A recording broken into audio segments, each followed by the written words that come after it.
Hello, this is the section 1.6 lesson. In this section we're going to introduce Bayes' theorem.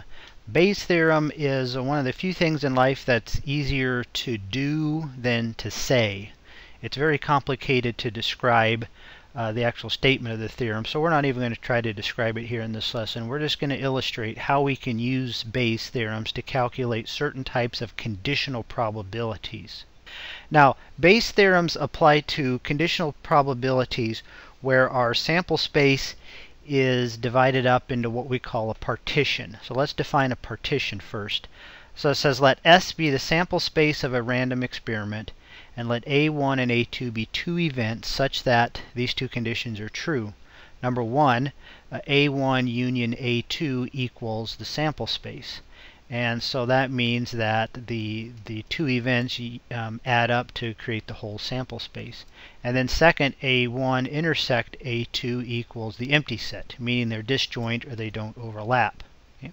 So if those two conditions are met, then the collection of sets A1, A2 is called a partition of S. So again, Bayes' theorem applies to calculating conditional probabilities where we have a partition of our sample space.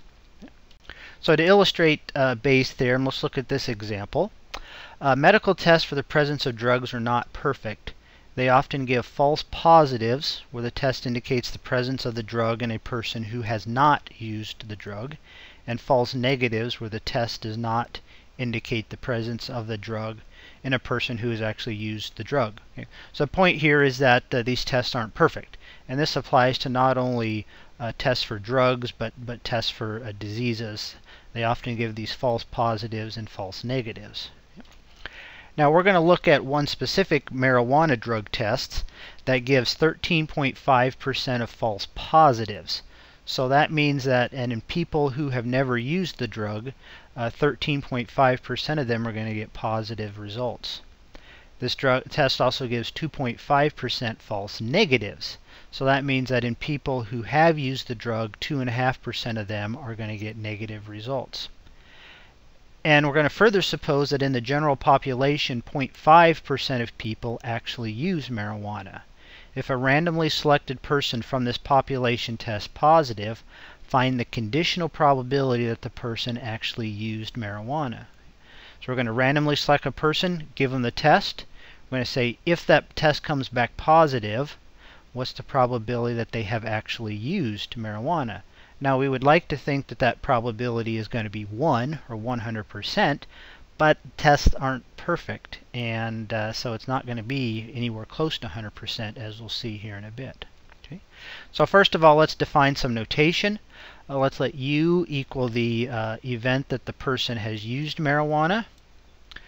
NU is the event that the person has not used. T plus, the event that the person tested positive. And then T minus is the event that the person tested negative. Now let's note that this set of events, U and NU, forms a partition. Everybody has either used or not used marijuana, so that means that the union of these is entire sample space, and that it's impossible for someone to use and not use at the same time. So these two events do not overlap, so they form a partition. Now, in terms of this notation and conditional probabilities, here's the information that we're given. The probability of testing positive, given that you've not used, is 0.135. That's our false positives. Okay. And then likewise, the probability of testing negative, given that you have not used, is 0.865. That's just 1 minus 0.135. Probability of testing negative, given that you've used, is 0.025. That's our false negatives.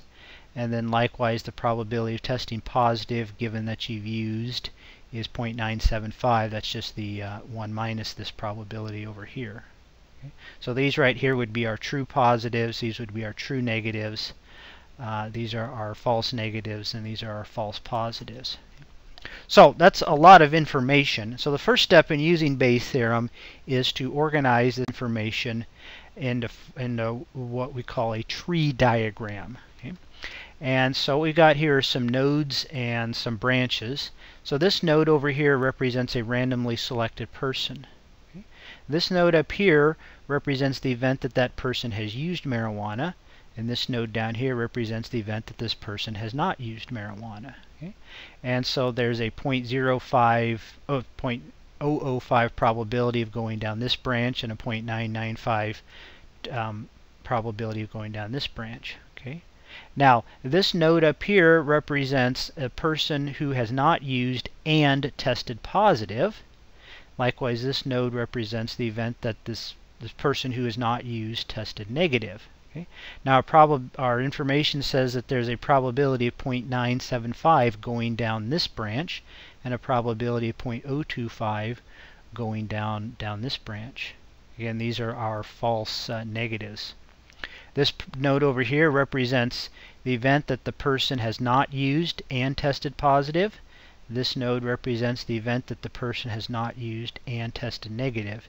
And these two probabilities are 0.135 and 0.865. Again, that comes from our previous slide. Okay.